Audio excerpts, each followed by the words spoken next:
Good afternoon and big welcome to our webinar discussion of energy and emissions savings potential of renewable thermal technologies in Houston, Texas, hosted by the Renewable Thermal Alliance.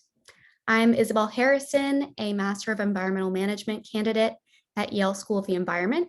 I'm also supporting the team at the Renewable Thermal Alliance, and I'm really thrilled to be facilitating today's event.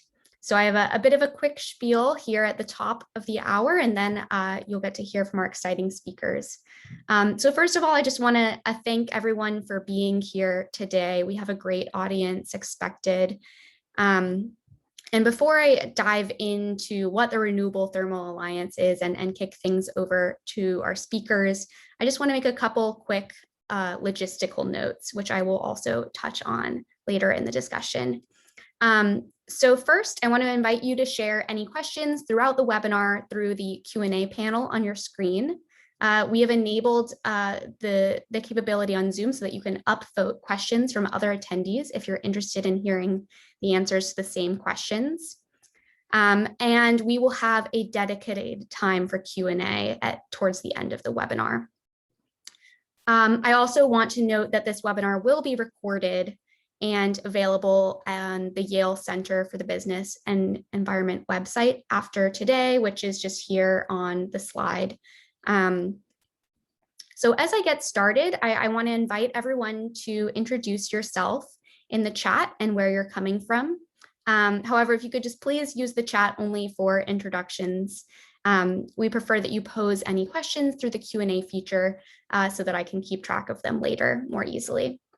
So diving right into the topic at hand today, we are here to learn about renewable thermal technologies and how they can play a role in reducing energy burden. As background, renewable heating and cooling are increasingly seen as opportunities to reduce greenhouse gas emissions and at the same time increase energy affordability, reliability, and resilience. Heating and cooling nationwide accounted for respectively 65% and 24% of energy delivered to residential and commercial customers in 2015. But the sector remains very dominated by fossil fuels.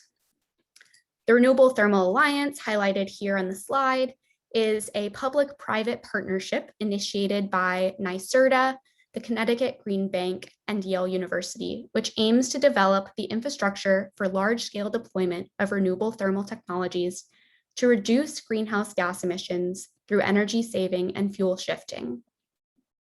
Today, we're really excited to be kicking off a 4-part webinar series highlighting recipients of the 2020 Renewable Thermal Alliance Seed Innovation Grants, which are granted to folks focused on policy, technology, and market developments in renewable heating and cooling. If you're interested in learning more about the Renewable Thermal Alliance or signing up for future events, I encourage you to visit the Yale Center for the Business Environment website at the link here on the slide. You can sign up for email invitations to upcoming events.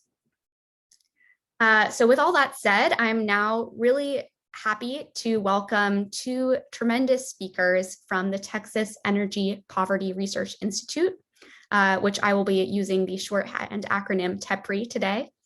And I'm going to share a quick abbreviated version of their very impressive bios and then turn things over to them to dig into their really exciting research. So first, I want to welcome Dana Harmon. Dana serves as the executive director of TEPRI in Austin. She is working to ensure the radically evolving energy sector provides opportunities for underserved communities to thrive, leading collaborative efforts between industry, academia, and the social sector. Previously, Dana held leadership positions in multiple successful energy technology startups after an early career in management consulting. She is a Marshall Memorial Fellow of the German Marshall Fund of the United States and a Fellow of the University of Texas at Austin's Energy Institute. She currently serves as chair on the City of Austin Resource Management Commission as well as on the board of the Association of Women in Energy. Dana, we're so thrilled to have you here today. Thank you. Also really excited to have Eric Jones here. Eric is a PhD candidate in operations research and industrial engineering at the University of Texas at Austin. I actually understand that he successfully defended his doctoral thesis last week. So big congratulations to Eric on this tremendous accomplishment. Gotta get you an updated bio soon. Eric previously received a Bachelor of Science in Chemical Engineering with a minor in Petroleum Engineering from Texas A&M University. He has a really wide array of experience ranging from research of growth mechanisms of single-walled carbon nanotubes to several years working in the design, manufacturing, oil and gas, and HVAC industries. These experiences motivated Eric to pursue research that can enhance quality of life by improving access to sustainable resources. Eric's background is very impressive, so I can't cover all the details today, but I also thought it was fun to note that he participates in education and outreach activities through the Planet Texas 2050 initiative, along with several other groups, which encourages K-12 students to think about climate change and other STEM issues. So again, welcome Eric, welcome Dana. We're so pleased to have you here today to share your research from the RTT grant. I'm now going to stop sharing my screen and they will start. Okay, hello everyone, and thank you so much, Isabel, for that lovely introduction, and thank you very much to the Renewable Thermal Alliance for having us as guests for today's webinar, and we are very pleased to have been a recipient of the Seed Innovation Grant, and very excited to share the results of this work with you today. I am Dana Harmon. I'm the Executive Director of the Texas Energy Poverty Research Institute, and I have the great honor of working very closely with Eric Jones, who will be taking us through a lot of the work itself. But I thought I'd start by maybe setting some context and talking a little bit about TEPRI and the work that we do here in Texas. Next slide, please, Eric. So TEPRI is a 501c3 nonprofit based in Austin, Texas, with the mission to inspire lasting energy solutions for underserved communities across our state. Our theory of change is to pair data, science, and research with community voices and find innovative partnerships that can deliver information to decision makers, whether those are utility executives, affordable housing providers, policymakers, for the intended outcomes of reducing energy poverty, increasing economic development through clean energy technologies, and community well-being. Next slide, please. Our work falls into four main pillars. What we'll be talking about today is our core pillar of research and evaluation. We also offer a suite of tools related to decision-making, including geospatial analysis tools and research tools that we make available to our network of stakeholders. We convene stakeholder forums. One example is a forum we're running now called the Energy Opportunities Coalition here in Texas, working to bring together peers from diverse backgrounds to try to advance energy opportunities in our state. And then finally, we engage in outreach and education activities, both with industry and directly with consumers. Next slide, please. So I'll talk a little bit about why we're doing this work. Here at TEPRI, we focus on energy poverty and specifically energy burden reduction. When I say energy burden, I mean the amount of household energy the cost of household energy over household income. Next slide, please, Eric.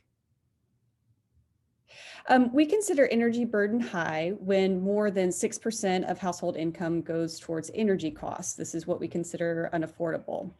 It's important to note that energy burden is an important metric, but it's not sufficient to capture energy poverty, but is one of the main metrics that we look at.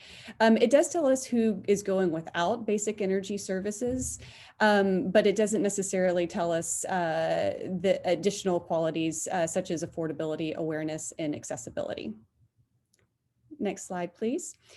So just to go over a few basic definitions, when we talk about energy poverty, the broad context, we mean when a household does not have access to essential energy services needed to maintain a healthy and productive lifestyle. Energy insecurity takes the wider view of the combination of factors, be they physical, behavioral, or economic, that contributes to a household's difficulty to maintain energy services. And then energy burden, as I mentioned, is the basic metric of the percentage of household income that's needed to cover home energy expenses. Next slide, please. So I'll talk a little bit about what that looks like in Texas. Now, these are pre-pandemic numbers, but here in Texas, about 41% of the population is considered low income. And when we say low income for this context, we mean 80% of area median income or below. What we find as we analyze the data is that non-low income households spend about 2% of their income on home energy costs. Low-income households across our state spend upwards of 10% of their income on energy burden, so about 5 times higher. Any opportunity that we have to develop and deploy new technologies that can help reduce that energy burden for low-income households puts resources back in the hands of the families who may need them most. Next slide, please. We talk a little bit about drivers of household energy insecurity. This work comes to us from, is adapted from the American Council for an Energy Efficient Economy, and we think is really helpful as we start to look at energy insecurity. Those categories of drivers include physical, economic, behavioral, and policy drivers. So by physical drivers, we really look at building envelopes. We look at opportunities for installation and weatherization of homes. We look importantly for this conversation at HVAC systems and appliances. Economic drivers of household energy insecurity can include chronic low income or chronic hardship or sudden hardship, as we've seen many families experiencing during the pandemic. Behavioral drivers of energy insecurity can include limited awareness of programs, limited awareness of energy conservation practices, or really lack of control of energy consumption, such as can be the case with renters. And then finally, policy drivers are an important part of this discussion, including to what programs do people have access to, as well as rate policies, practices, and design. Next slide, please. Thank you. So we've seen from our research that all of this is incredibly important from a quality of life perspective. That's because people make trade-offs in order to try to keep the lights on. The top trade-offs that people make, according to a recent survey here in Texas, are for clothing and food. Going back to if we can find ways to deploy these technologies in a way that benefits low-income households, we can help with other quality of life measures as well. Next slide. Here's just one example that we like to share. This was from a participant in one of our surveys from Waco, Texas. And she says, we trade off by buying less food. We've been known to open the windows and go without AC in the summer and just turn on fans. And it does get hot down here. And then we just cut corners elsewhere, not going out to the movies or doing things with the kids. I think this is important context to set as we go through this, what will be a fairly technical discussion about opportunities for renewable thermal technologies to reduce energy burdens in Harris County, Texas, but would like to set the conversation up by thinking that really the reason that we're doing this work is for the people in those buildings and opportunities to provide better quality of life for vulnerable communities in our state. Next slide, please. And with that, it is my great pleasure to turn it over to Eric Jones to take us through the project and our work. Over to you, Eric. Thanks, Dana, and thank you, Isabel, for the introduction.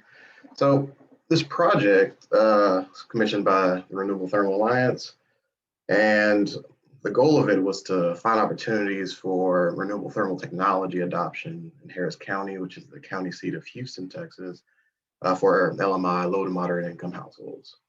We did a previous work where we looked at the opportunities of DER, distributed energy technologies, in Harris County, specifically focused on rooftop solar, but we found that other DERs like heat pumps have enormous potential. So the questions we want to ask when we're doing this project is, how will they reduce energy burdens? What existing programs could be used to implement them? And what is their potential for emissions reduction? So renewable thermal technologies are, in general, technologies that harness renewable energy sources to provide heating and cooling services. That include space heating, domestic hot water, and process heating.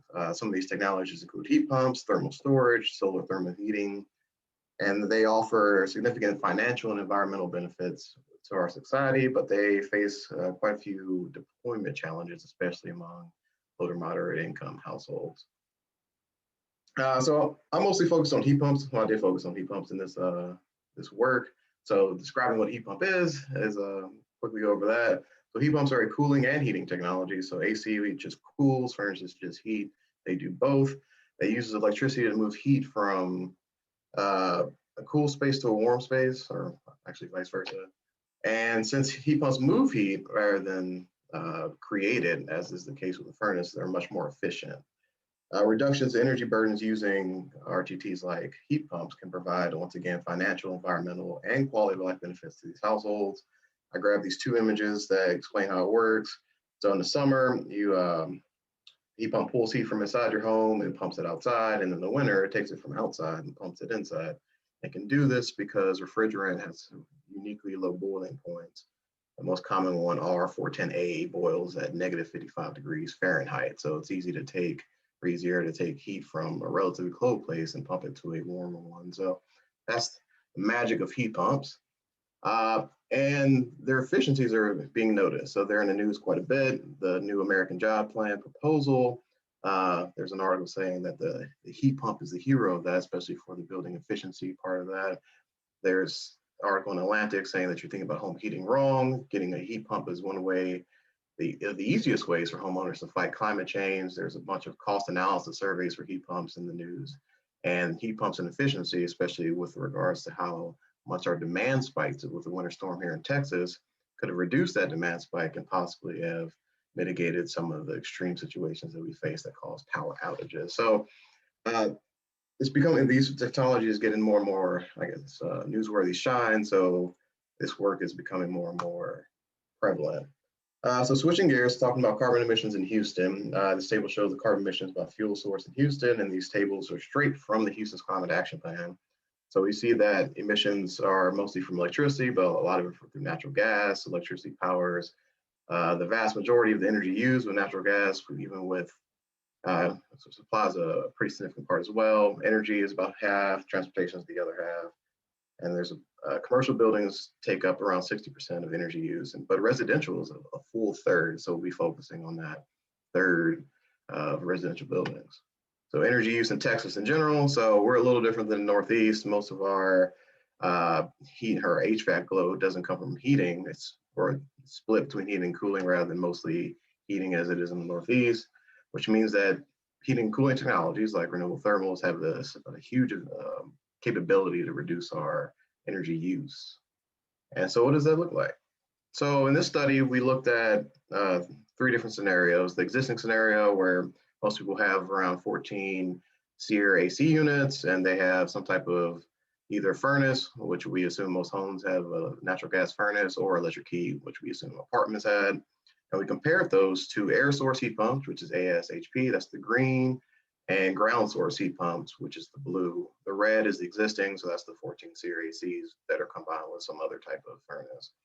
And this chart just shows the energy use of those per year in a typical house in Houston. So you'll see that the cooling load, the air source heat pumps are more efficient, but not significantly so. It's a little more bigger deal in housing because there's bigger houses in Texas, so we use a lot more cooling. But these jumps aren't what I would call significant. This is mostly just a function of replacing older AC units with newer ones that are more efficient. However, where you do see significant savings is heating. Changing from an apartment heat, which is electric heat, which is 100% efficient, to a heat pump, which is up to 300% efficient, sees most significant savings. So switching that is the biggest energy use savings we see, especially in houses that switch from natural gas to heating their, on average, 1,988 square foot homes. From natural gas to heat pumps, you see dramatic differences, almost a quarter less electricity use. And the same thing for hot water use, but hot water, the second most highest used in homes, is significant, but not as big of an impact as regular heating and space heating and cooling. So what does this look like on a year scale? So yearly HVAC energy use existing versus heat pumps. So this is how much the entire Harris County uses and energy used by HVAC. So that's heating and cooling. And you see that there's significant savings. So about 4% or 4 terawatt hours per year. This is 0 to 80% AMI, so low income households. This is how much energy they use currently. Replacing every one of those systems with a more efficient either air source heat pump or ground source heat pump cuts energy use into a quarter. And energy use is directly correlated to energy burden. So they can reduce their energy use and energy burden specifically for space heating and cooling by a quarter. And the same thing for people who are similar for people who are 80% above in AMI. So these even non-low income people can see significant savings just by this energy efficiency metric of changing their ACs and furnaces and electric heat to heat pumps. This is probably our main finding on Hammer Home. This is the entire Houston or Harris County area's existing use of space heating and cooling, and the heat pumps can cut that by more than half. When you're cutting your energy use in half, but more than half, you also cut emissions significantly as well. So there's emissions are broken up by electricity and natural gas. If you switch from natural gas heat to heat pumps, you no longer use natural gas. So those emissions cut down to 0, which is 1.27 megatons of CO2 equivalent per year in Harris County. That more or less disappears. But you also cut down electricity use because you use less electricity for these more efficient systems than you would otherwise. So you're cutting electricity emissions in half as well. So these, not only do you save quite a bit of electricity, you also see significant climate or environmental savings, especially with regards to carbon emissions. So we found that replacing heat pump or replacing existing systems, which once again are relatively older, a lot of people have 30, 40-year-old houses that have systems that are not quite as efficient, but even a relatively, we use a conservative estimate, 14 SEER AC, electric furnace for apartments, natural gas furnace for houses, switching those to heat pumps provides these enormous savings. And with those savings, we find that you need less solar to power these things. So one of our previous works, we looked at solar potential in Harris County, and we found that it's pretty sunny in Houston, but doesn't quite have the highest solar potential, but installing that much solar is expensive.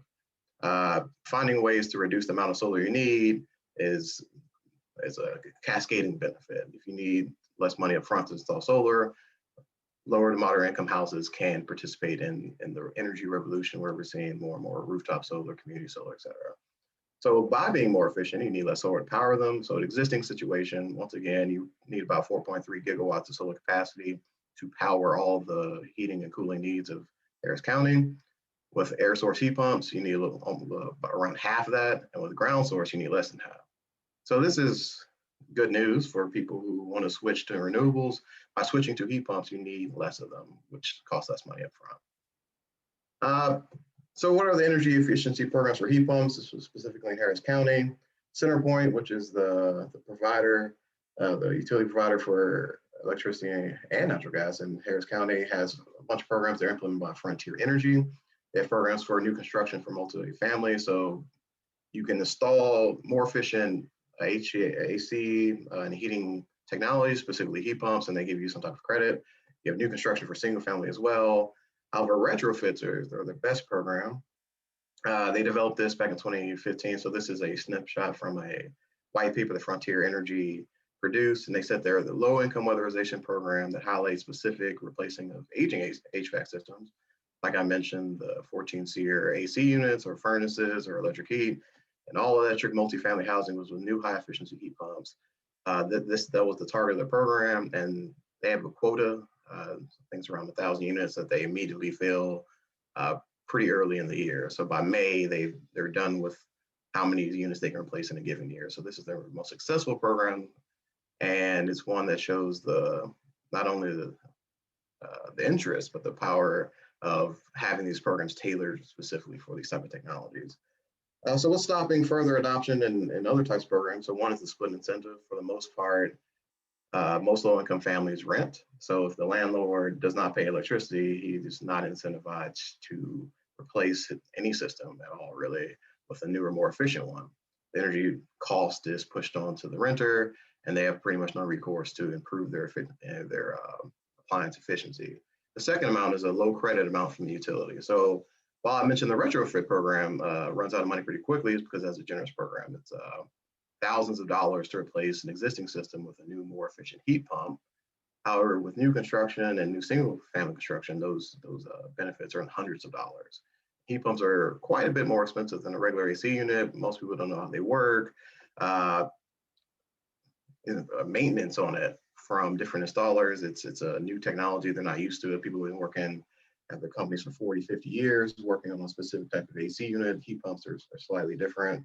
They don't want to mess with it, but they don't want to install it. So these barriers are what Centerpoint has identified as why certain other programs aren't as effective as the retrofit program. So in conclusion, we found that heat pumps in Harris County can reduce residential energy usage by over half, 58%.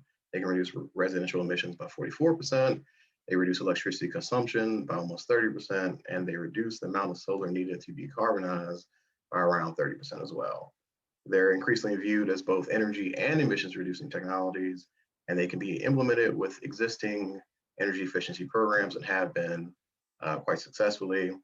I didn't mention ground loop pumps very much, but I can expand on that. But basically geothermal, which is happening in Georgetown, it's more expensive up front, but it can provide even additional savings. So that's our work. It's a pretty general overview. I'm hoping that some of these questions will allow me to dive in a little further. So we want to thank the Renewable Thermal Alliances for having us here, and I'll open the floor. Great, thank you so much, Eric, and Dana as well for that enlightening review of your research work. And thanks again to our audience for being here today. I really enjoyed reading some of your introductions in the chat. Feel free to keep those up. Now, just to recap, we learned a little bit about the first phase of TEPRI's research. We're now going to pivot to a facilitated discussion for a few minutes, and then we'll begin taking audience questions. And apologies, I have the classic working from home issue of a leaf blower nearby, so I hope that is not affecting the audio too much. So before we dive in, I just want to briefly note again for any latecomers that this webinar will be recorded and available on the CBAY website later. You can also share any questions through the Q&A button on Zoom, and we'll address those towards the end, like I said. And if you see any questions you're particularly interested in, you can upvote them, which is a fun Zoom feature. So I think that covers it on logistics. So thanks again, Dana and Eric. I'm excited to dive in a little bit more on hear about your plans to apply lessons from these really exciting research. It was really exciting to see those big numbers you shared at the end, Eric. And then again, thinking back about the framing that you raised at the beginning, Dana, about sort of what this actually means for families. So stepping back, Dana, it'd be great if you could speak to how this project fits into your overall work and how TEPRI plans to make an impact with it and advance energy equity for these families in Texas and beyond. Sure, I'll be happy to. You know, as an independent research institute with our core mission is to inspire lasting energy solutions for low-income and underserved communities, we really feel that, part of our role, our responsibility is to provide evidence-based research that kind of ties these pieces together, right? That's linking solution development or potential with community voices. And I mentioned earlier that we do try to center the people people in the communities that are vulnerable to energy insecurity. And, you know, we work, it's not being presented here, but we really work to collect information about their lived experiences, including the, you know, disproportionate cost burdens and trade-offs that we discussed. But I think, you know, the more that we get into this work, we really think about how can we study housing, you know, residential buildings and opportunities for weatherization and energy efficiency, and increasingly, you know, advanced energy technology deployment. And how can we make sure that as new technologies come to market, that we're not leaving communities behind, and that we're making sure to make investments for whom, in buildings for whom they can have the most benefit. And so we really think that this project is a good example of that approach in practice. And, you know, with any kind of potential study out there, really the idea is to, you know, you come up with a really big number and you get everybody excited about the potential, and then you go through the exercise of saying, okay, how do we actually capture that potential? You know, what of it is economic, and how do we bring together the appropriate stakeholders, the appropriate audiences to try to encourage market adoption of those technologies. So I think that's really, we see this project on a path to do exactly that. And Eric mentioned that this for us was a continuation of another study that we'd done in Harris County, looking at opportunities for energy efficiency generally and rooftop solar to reduce energy cost burdens for vulnerable communities there. So we see this work as kind of advancing that effort, more specifically looking at heat pumps, renewable thermal technologies, and then working with stakeholders such as the utility, affordable housing providers, and others to say, how can we, you know, work to actually get those in the field. Thanks so much, Dana, for framing this up so well for us, and how this work fits in with the rest of your work. I love that you're pairing it with some of the solar work. Now I understand that there is a second phase of the work from this grant focused on stakeholder engagement. And it'd be great if you could tell us a little bit more about what is next for TEPRI in phase 2 of the project, and how you're doing the stakeholder engagement, particularly with historically harmed communities, to ensure they receive the financial and environmental benefits of technologies like heat pumps paired with solar. Dana, perhaps you can start, and then Eric can jump in and get into some of the particulars of his work. Sure. So we've actually found over the past couple of years kind of a growing call for providing training and education for affordable housing providers to invest in energy efficiency and renewable energy technologies, and in a way that makes sense for them financially, that allows them to take advantage of either opportunities for low-income housing tax credits, or you know, other opportunities, take advantage of utility incentive programs and things like that.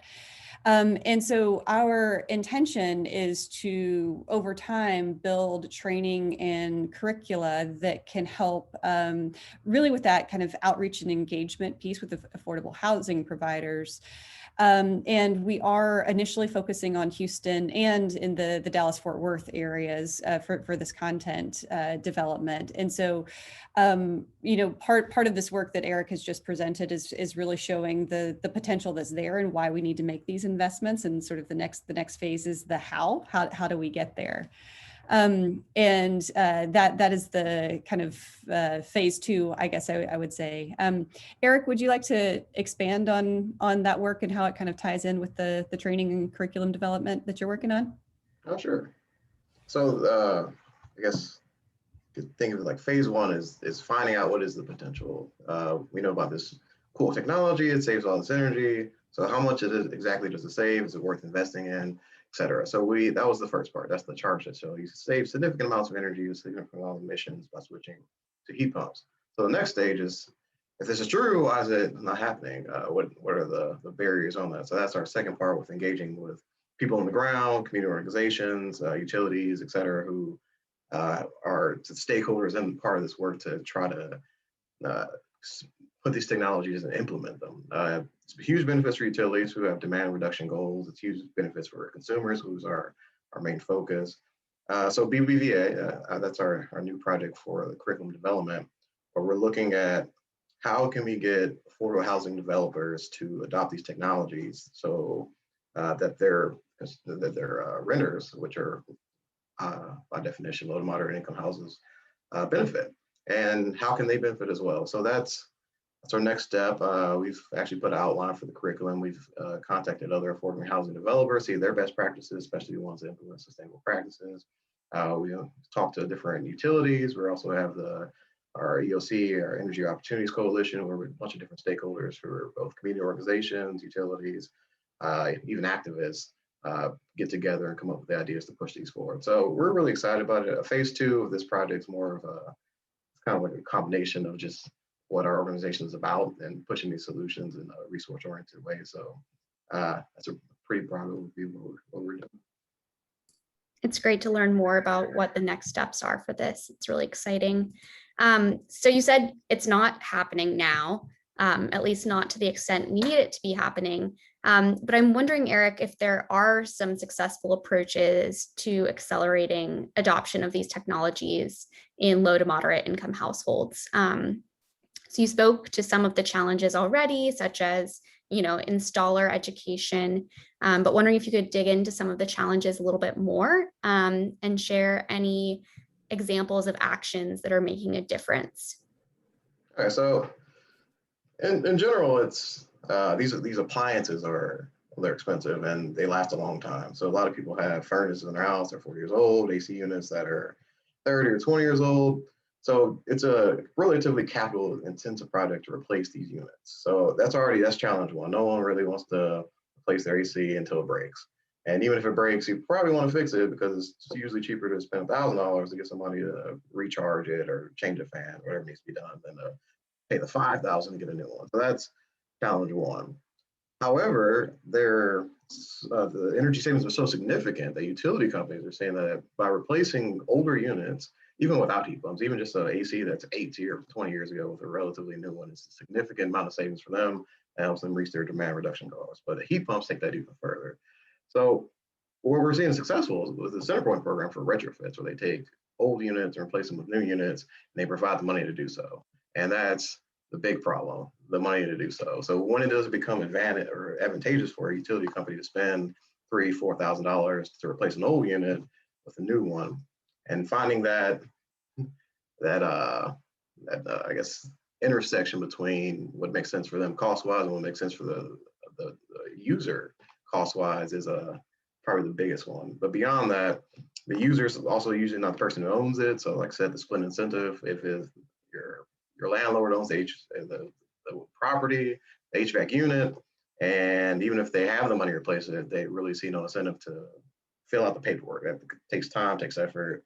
There's a lot of red tape, and that also applies for low-income people who actually own their homes. There might be a program that can help you, but then it's, the application is 50 pages long. You got to find it on the main website. So there's a bunch of technical challenges, cost challenges, and administrative challenges. And those are the main ones that we're seeing. But we are seeing success in programs like the one I mentioned with Centerpoint, where they work closely with people who own it to find these areas where their benefits intersect. It's really interesting to learn more about that. So I guess I have one or two more questions, and then I'm seeing some interesting thoughts come in through the Q&A panel. So I'll ask at least one more, and then maybe we can pivot to that. So obviously, when talking about Texas, the elephant in the room is the grid event earlier this year. I'm sure we've all participated in many a discussion about that.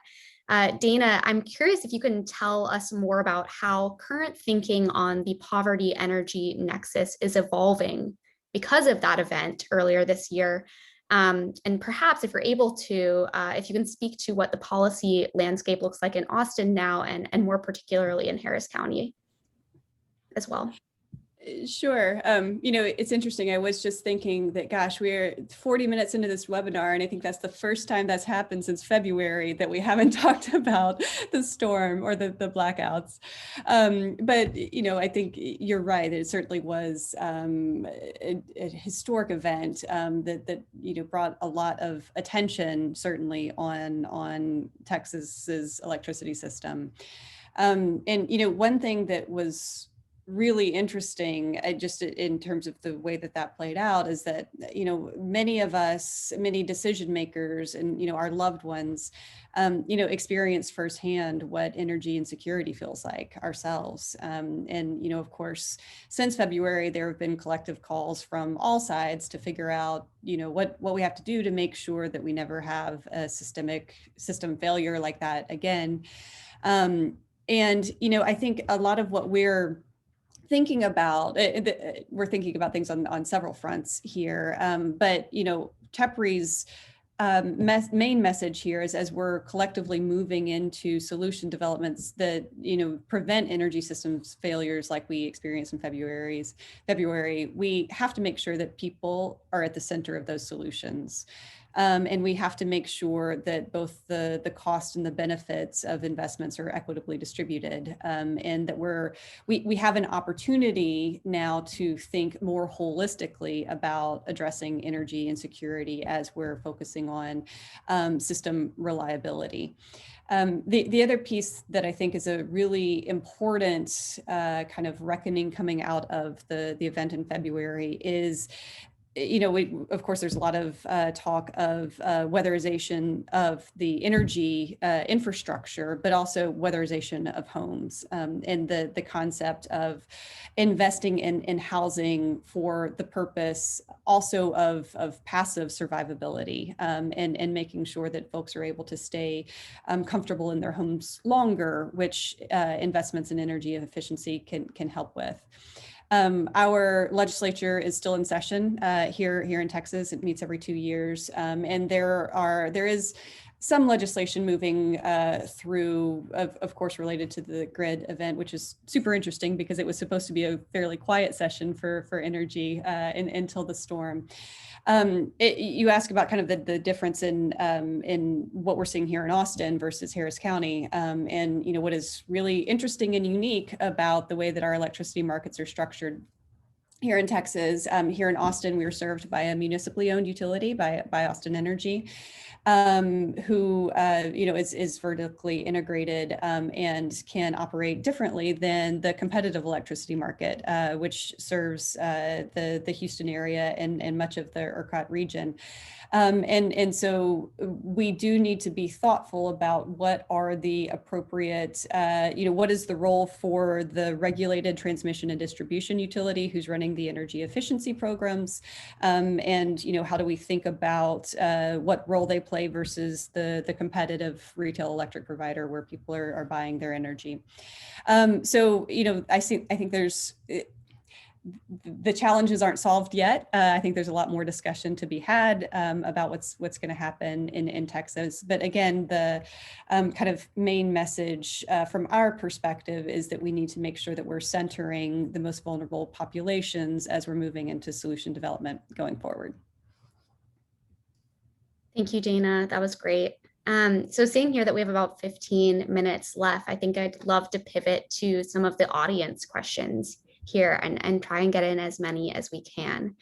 So there's sort of a two-part question I'd love to raise at a high level, and then maybe we can get into some of the more detailed questions. So Claire or Abdullah asks, what types of organizations or ambassadors are best positioned to communicate the benefits of renewable thermal technologies, and it has sort of a follow-up on how you're engaging with them. And I'd love to sort of pair that with another question from Claire that asks sort of, utility companies are familiar with these technologies, homeowners are trying to get them more comfortable with the technologies. And she's curious if you can talk about how engaged or familiar installers are with the technologies, and if they can act as advocates for making these retrofits in a way. Eric, do you want to take that one? I'll start. So the last part, how installers, so we only know this secondhand. From what we're hearing from utilities who they contract out these installers to install these technologies and or repair them, that they're from what we understand that they aren't as familiar with them as they are with regular HVAC technology, so that they're hesitant to install them, they're hesitant to recommend them, their own practices, they're hesitant to repair them. So that's a big barrier, because if you don't have anyone to actually put the technology into place, it's hard for it to be adopted. And if it breaks down and you don't know who to call to repair it, that's also a problem. So that's one of the barriers we're seeing secondhand. So we don't have too many relationships directly with installers, but that's what we're hearing from utility companies as well as community organizations who work with them closely. So the first part of the question, well, our ambassadors and organizations. So we're really heavy into community organizations. I'll let Dana take that one. We have a long list. Sure, I'll be happy to. And I think it is really interesting when we think about ambassadors and kind of who serves that role. And I think very much the genuine partnerships with community-based organizations who we take the time to go through the education and understanding of the technologies is key. While we are, we are not as well versed probably in renewable thermal technologies as we are in, for example, in technologies like solar, only because we've been doing that work a bit longer.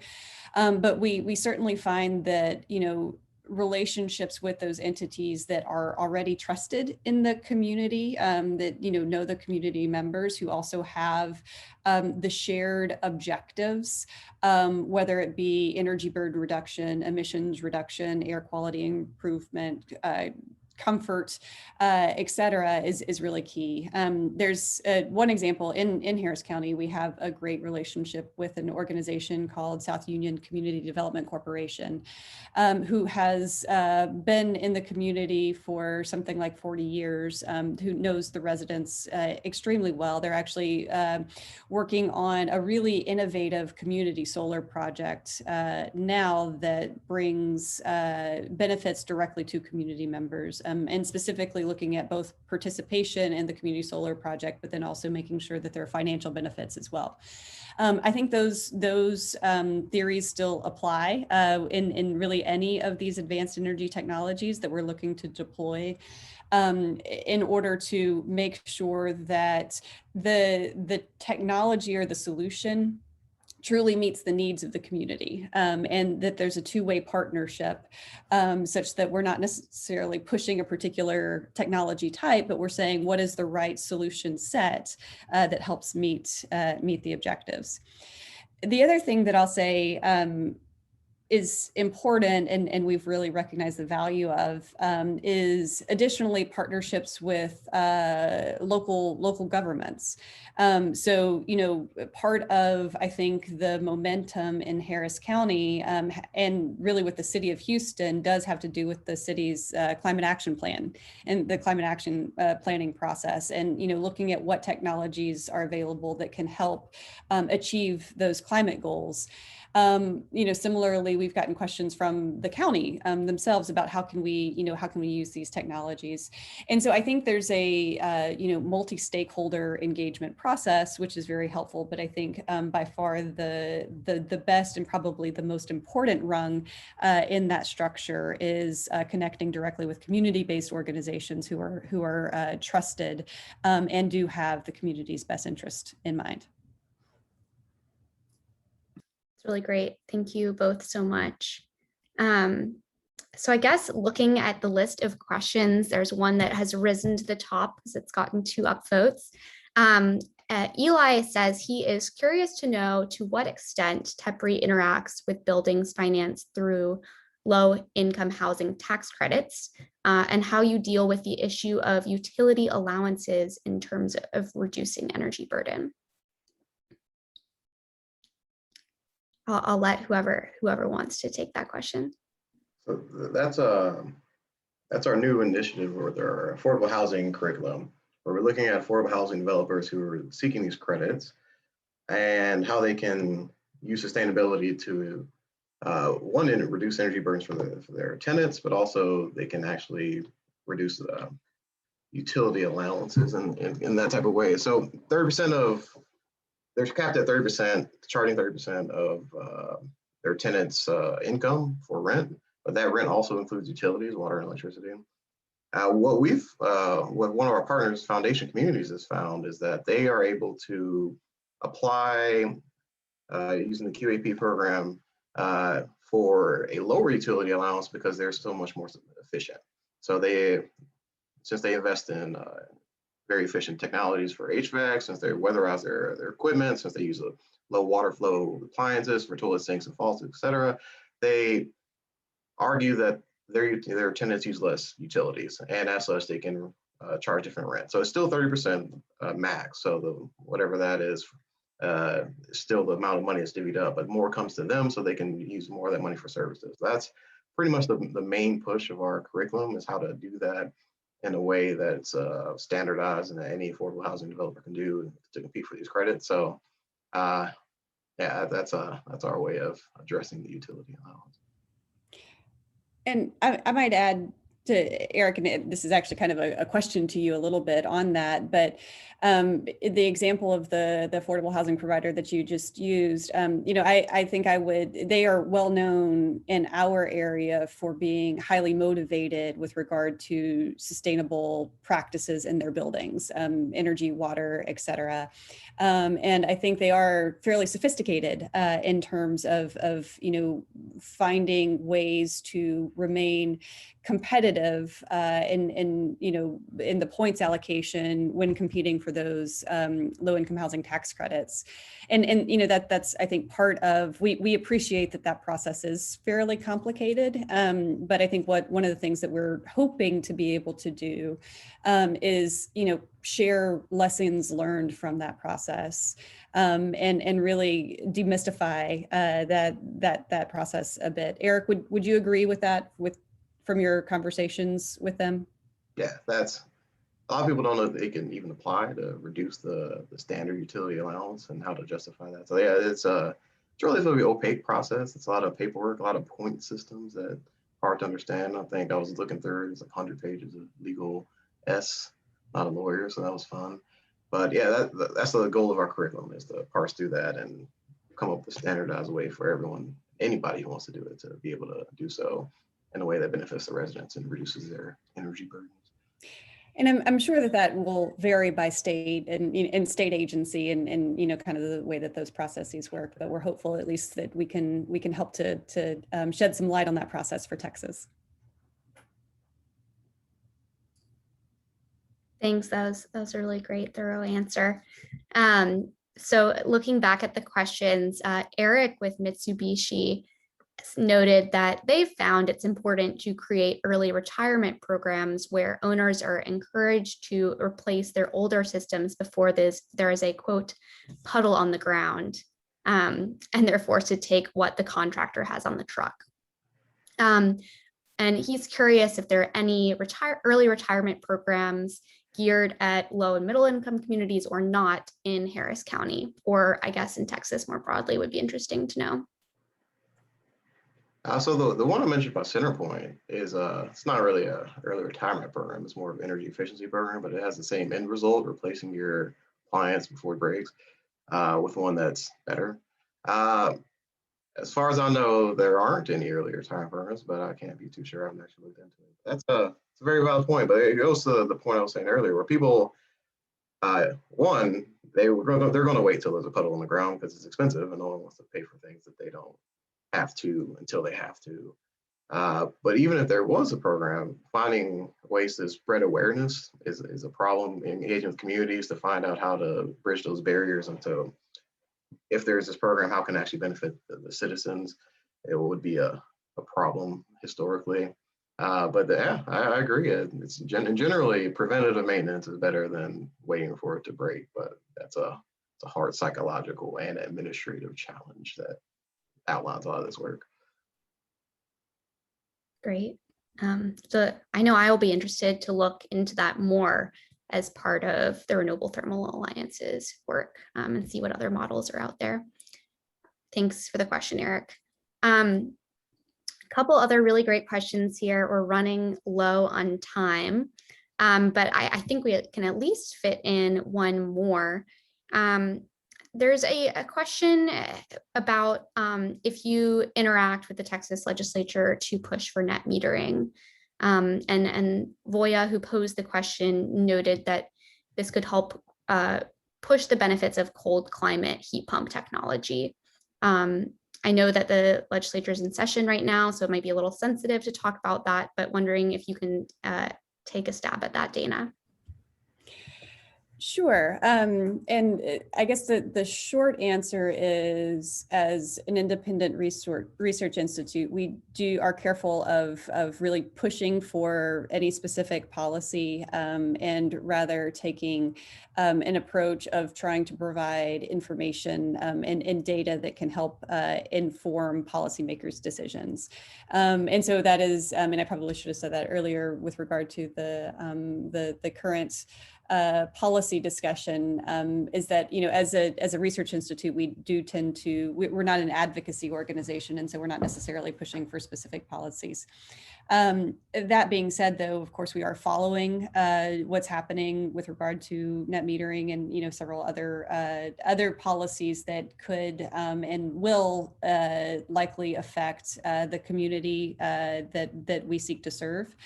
And, you know, just to kind of open that up more broadly, I do think that it's incredibly important as we, you know, collectively across the US are moving through efforts towards the energy transition and decarbonization, that we are being very mindful of watching how costs and benefits are distributed and how they affect especially our most vulnerable populations. So that's a bit of a non-answer, and I apologize for that, but I think that's probably the party line that I have to stick with for this one. Totally understandable. Thank you for sharing that context. Excited to see what comes out of this session. We're running close to the top of the hour. I don't know, Eric, are you interested in taking a stab at the question here on Bitcoin and sort of where heat pumps can play in there, or is that sort of a little too far out of the scope of today's discussion? No, I can take, so I actually can summarize a lot of the remaining questions pretty quick. So Be great. we don't have a legislative position for net metering, but it would be convenient for solar in general to have it, because that's a big cost barrier. Is what do you do with excess solar? You basically need someone to use it all. If they can't use it all, they're just losing money. Minnesota actually has a thing called value of solar, which is also interesting. But as far as Texas, we'll wait for that. Cold climate heat pump technology. So somewhere on here it said that there are cold climate heat pump technology. I see a lot of Mitsubishi people on here, and they have a hyper heat technology. So heat pumps work to negative 13 degrees Fahrenheit at around 76% efficiency, which is amazing. It never gets to negative 13 here in Texas. So I think they're 100% at 23 degrees Fahrenheit, which is very cold to me. But that would cover pretty much all our heating needs without any additional space heating or strip heating or anything like that. So cryptocurrency, so especially in Texas, since that being said, it doesn't really get colder than 23 degrees Fahrenheit. So heat pumps would operate at 100% efficiency, hypothetically. So heat pumps are just an HVAC technology. So if you, computer servers, your technology has a different heating profile than most things, but they still use AC, they still use heating when, actually don't use heating when it's cold, because they can operate pretty well on that. So yes, you could use a heat pump for Bitcoin because it's just an AC, one running in cooling mode. So yes, that's bottom line for that. And I think that's the main ones. So thank you so much. Thanks for that great wrap up. As a non-technical person, I always love getting to speak with really smart engineers like Eric and learn these things. Well, great. We are almost at the top of the hour, so I just want to take 2 minutes to wrap up and thank you both profusely for being here. Really excited about what the work you're doing with the grant and your work more broadly. Encourage you all to visit TEPRI's website to learn more about what they're doing. And then also you can visit the Yale Center for Business and the Environment website to learn more about what the Renewable Thermal Alliance is doing. And you can sign up for invitations to future events. This is, again, the first part in a 4-part webinar series. So we're really excited to speak with some of the other grant recipients later in the spring. So thank you again to Dana and Eric. I think I'll stop there. Thank you for the opportunity. It was a pleasure to be with you. Thank you. Thanks. All right. Have a good day, all.